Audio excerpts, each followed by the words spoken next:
നമ്മളിന്ന് പഠിക്കാൻ പോകുന്ന ടോപ്പിക് എന്ന് പറഞ്ഞു കഴിഞ്ഞാൽ ഗ്രീൻ റവല്യൂഷനെ കുറിച്ചാണ്. അപ്പോൾ നിങ്ങൾക്ക് ഏവർക്കും അറിയാവുന്ന ഒരു ടോപ്പിക് തന്നെയാണ് ഗ്രീൻ റവല്യൂഷൻ അഥവാ ഹരിത വിപ്ലവം എന്ന് പറയുന്നത്. അപ്പോൾ ഈ ഒരു ആശയത്തെ ആദ്യമായിട്ട് കൊണ്ടുവരുന്നത് വിദേശീയനായിട്ടുള്ള നോർമൻ ബോർലോഗാണ്. അപ്പോൾ ഇദ്ദേഹമാണ് ഗ്രീൻ റവല്യൂഷൻ്റെ പിതാവ് എന്ന രീതിയിൽ ഗ്ലോബലി കണക്കാക്കുന്നത്.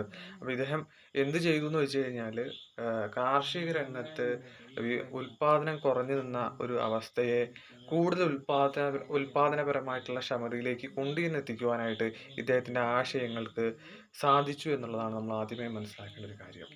അപ്പോൾ ഈ ഗ്രീൻ റവല്യൂഷൻ എന്ന് പറയുമ്പോൾ നമ്മുടെ ഇന്ത്യൻ കോണ്ടെക്സ്റ്റിൽ വളരെയധികം പ്രാധാന്യം അർഹിക്കുന്ന ഒരു കാര്യമാണ്. ഇന്ത്യൻ കോണ്ടെക്സ്റ്റിലേക്ക് വരുമ്പോൾ ഈ ഒരു ആശയത്തെ കൂടുതലായിട്ട് പഠിക്കുകയും കൂടുതലായിട്ട് അതിന് വലിയ രീതിയിലുള്ള മാറ്റങ്ങൾ കൊണ്ടുവരാൻ യത്നിക്കുകയും ചെയ്തിട്ടുള്ള ഒരു വ്യക്തിത്വമാണ് സ്വാമിനാഥൻ. അപ്പോൾ ഇന്ത്യൻ കോണ്ടെക്സ്റ്റിലെ ഏറ്റവും അദ്വിതീയനായിട്ടുള്ള ഒരു ഗ്രീൻ റവല്യൂഷൻ്റെ വാക്താവ് എന്ന് പറയുന്ന അല്ലെങ്കിൽ ഒരു ഫൗണ്ടർ എന്ന് പറയാവുന്ന ഒരു വ്യക്തിത്വമാണ് സ്വാമിനാഥൻ എന്ന് പറയുന്നത്.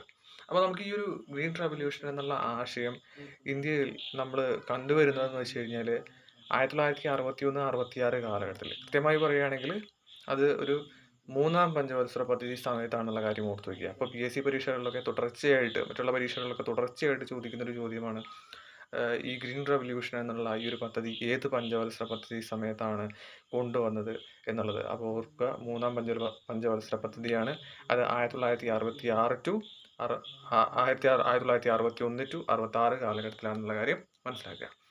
ഇനി ഈ ഒരു എന്താണ് ഗ്രീൻ റവല്യൂഷൻ എന്ന് ചോദിച്ചു കഴിഞ്ഞാൽ 1961 മുമ്പ് വരെ ഇന്ത്യൻ കോണ്ടെക്സ്റ്റിലെ കാർഷിക വ്യവസ്ഥിതി എന്തായിരുന്നു എന്ന് പഠിച്ചു കഴിഞ്ഞാൽ അതിനുശേഷമുള്ള ഇന്ത്യൻ എക്കണോമി അല്ലെങ്കിൽ ഇന്ത്യൻ കാർഷിക വ്യവസ്ഥിതി എന്താണെന്ന് മനസ്സിലാക്കി കഴിഞ്ഞാൽ അത് നമുക്ക് അതിൽ നിന്ന് കിട്ടുന്നൊരു ഓവർവ്യൂ ഉണ്ട് കാർഷിക രംഗത്തുള്ള. അത് തന്നെയാണ് ഹരിത വിപ്ലവം എന്നുള്ളത് നമ്മൾ മനസ്സിലാക്കേണ്ടത്. അതായത് കാർഷിക രംഗത്ത് ഉണ്ടായിരുന്ന എല്ലാവിധ പ്രശ്നങ്ങൾക്കും ഉൽപാദനപരമായിട്ടുള്ള എല്ലാവിധ പ്രശ്നങ്ങൾക്കും പരിഹാരം കൃത്യമായ രീതിയിൽ കൊണ്ടുവരിക എന്നുള്ളത് തന്നെയായിരുന്നു ഹരിത വിപ്ലവം എന്നുള്ളത് കൊണ്ട് പ്രഥമമായിട്ടും ഉദ്ദേശിച്ചത്. അതായത് മെച്ചപ്പെട്ട സാങ്കേതിക വിദ്യകൾ, അതേപോലെ തന്നെ അത്യുൽപാദന ശേഷിയുള്ള വിത്തുകൾ, അതുപോലെ തന്നെ കീടനാശിനികളുടെ ഉപയോഗം, അതുപോലെ തന്നെ അങ്ങനെയുള്ള മെച്ചപ്പെട്ട സാങ്കേതികതകൾ ഈ ഒരു കാർഷിക രംഗത്ത് കൊണ്ടുവരികയും അങ്ങനെ ഉൽപാദനപരമായിട്ടുള്ള കാര്യങ്ങളിൽ കുറച്ചും കൂടി സ്വയം പര്യാപ്തത കൈവരിക്കുകയും ചെയ്യുക എന്നുള്ളതൊക്കെയായിരുന്നു ഈ ഒരു ഇതിൻ്റെ ഉദ്ദേശം എന്ന് പറയുന്നത്. അപ്പോൾ ഈ ഒരു ഹരിത വിപ്ലവം എന്നുള്ള ഈ ഒരു ആശയം കാർഷിക വ്യവസ്ഥിതിയിലേക്ക് അപ്ലൈ ചെയ്യുമ്പോൾ സംഭവിക്കുന്നത് എന്താണെന്ന് വെച്ച് കഴിഞ്ഞാൽ ഉൽപാദനപരമായിട്ട് ഇന്ത്യ സ്വയം പര്യാപ്തതയിലേക്ക് കൈവരിക്കപ്പെടുന്ന ഒരു സാഹചര്യം നമുക്ക് കാണാൻ സാധിക്കും. അതായത് ഒരു കാലഘട്ടത്തിൽ, അതായത് ഈ ഒരു ആശയം നടപ്പിലാക്കുന്നതിന് മുമ്പൊക്കെ ഇന്ത്യയുടെ ഒരു അവസ്ഥ നമ്മൾ പരിഗണിച്ച് നോക്കുകയാണെങ്കിൽ വളരെ പരിതാപകരമായിരുന്നു. വളരെ പൂവർ ആയിട്ടുള്ള ഒരു കണ്ടീഷനായിരുന്നു ഇവിടെ ഉണ്ടായിരുന്നത്. എന്നാൽ ഇത് നടപ്പിലാക്കി കഴിഞ്ഞപ്പോഴത്തേക്കും ഇവിടെ എന്തായി? ദാരിദ്ര്യപരമായ പ്രശ്നങ്ങൾ, ഭക്ഷ്യ ശേഖരണ സംബന്ധമായിട്ടുള്ള പ്രശ്നങ്ങൾ, അതുപോലെ തന്നെ ഉൽപാദനം കുറയുന്ന സംബന്ധമായിട്ടുള്ള പ്രശ്നങ്ങൾ, ഉൽപാദന വർധനവ് ഇല്ലാതെ കർഷകർ വളരെയധികം വേദനിക്കുന്ന അവസ്ഥകൾ, ഇതിലൊക്കെ വലിയ രീതിയിലൊരു മാറ്റം കൊണ്ടുവരാനായിട്ട് ഈ ഒരു ഹരിത വിപ്ലവം വഴിയായിട്ട് സാധിച്ചു. അതായത് കുറച്ചും കൂടി ഹൈബ്രിഡ് ആയിട്ടുള്ള വിത്തിനങ്ങൾ ഈ ഒരു ആശയം വഴിയായിട്ട് വന്നത് വഴിയായിട്ട് ഉൽപാദനം കൂടുകയുണ്ടായി.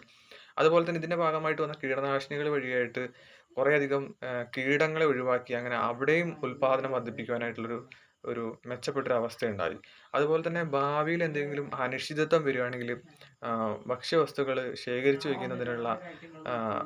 ശേഖരിച്ചു വെക്കാൻ തക്ക വിധത്തിലുള്ള വലിയ രീതിയിലുള്ള ഉൽപാദനം നമുക്കിവിടെ കൂടുതലായിട്ട് ക്രിയേറ്റ് ചെയ്യാൻ പറ്റി. അങ്ങനെ ഒരുപാട് ഉപകാരങ്ങൾ നമുക്ക് ഈ ഒരു ഹരിത വിപ്ലവം വഴിയായിട്ട് ഉണ്ടായി. അപ്പോൾ നിങ്ങൾ ഓർക്കുക, ഈ ഒരു ആശയം കൊണ്ടുവന്നത് അല്ലെങ്കിൽ ഇന്ത്യയിൽ കൂടുതലായിട്ടും വ്യാപിപ്പിച്ചത് സ്വാമിനാഥനാണ്. അദ്ദേഹം ഈയിടെ മരിക്കുകയുണ്ടായി.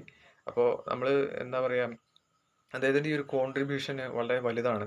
അപ്പോൾ നമ്മൾ പ്രധാനമായിട്ടൊരു കാര്യം മനസ്സിലാക്കേണ്ടതെന്ന് വെച്ച് കഴിഞ്ഞാൽ ഇതിൽ പ്രധാനപ്പെട്ട മൂന്ന് കാര്യങ്ങൾ എന്ന് വെച്ച് കഴിഞ്ഞാൽ, ഒന്നാമത്തെ കാര്യം എന്ന് വെച്ചാൽ നോർമൻ ബോർലോഗ് അറിയാലോ, ഗ്ലോബലി റവല്യൂഷൻ്റെ ഒരു ഫൗണ്ടറാണ്. ഇനി ഇന്ത്യൻ കോണ്ടെക്സ്റ്റിലേക്ക് വരുമ്പോൾ അത് സ്വാമിനാഥനാണ്. അതുപോലെ തന്നെ മൂന്നാമത്തെ കാര്യം എന്ന് വെച്ച് കഴിഞ്ഞാൽ അത് ഏത് പഞ്ചവത്സര പദ്ധതി കാലഘട്ടത്തിലാണ് ഇൻട്രൊഡ്യൂസ് ചെയ്തിട്ടുള്ളത് എന്നുള്ള കാര്യം. അതായത് 1961-66 കാലഘട്ടത്തിലാണ്, അതായത് മൂന്നാം പഞ്ചവത്സര പദ്ധതി സമയത്താണ്. ഇത്രയും കാര്യങ്ങൾ നിങ്ങൾ കൃത്യമായ രീതിയിൽ മനസ്സിലാക്കി വയ്ക്കുക. അടുത്തത് നമുക്ക് നെക്സ്റ്റ് ക്ലാസ്സിൽ ചർച്ച ചെയ്യാം.